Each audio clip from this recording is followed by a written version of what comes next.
Another day at the pub, with the aftermath of the great beer flood still soaking into the pub's soul and upholstery.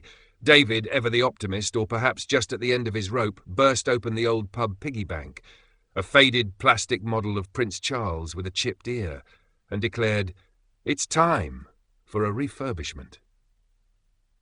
A bold statement, considering half the pub was still drying out and the other half smelled like bread gone rogue.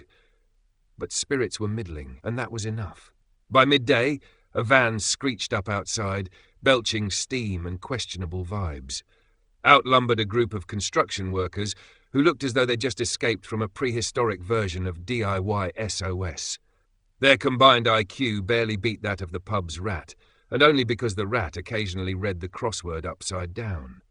They carried planks of wood and scaffolding like sacred relics, marched into the pub, and immediately began assembling a full scaffold structure directly in the middle of the room.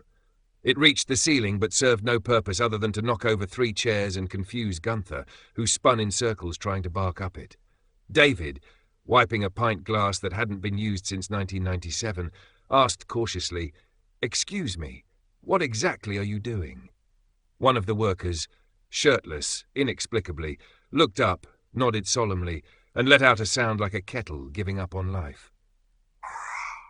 And that was the end of that discussion.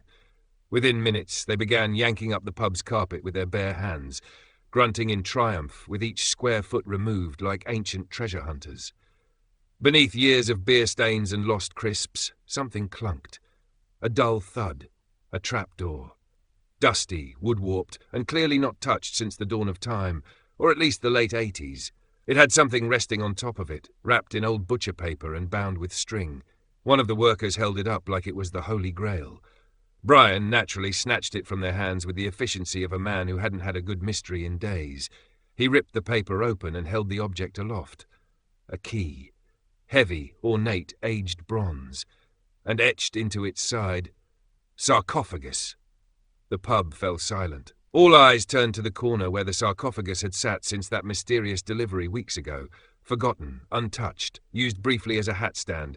Pete stood slowly, pint in hand, and stared at it, then back at the key. The mystery had reawakened. The story was only just beginning.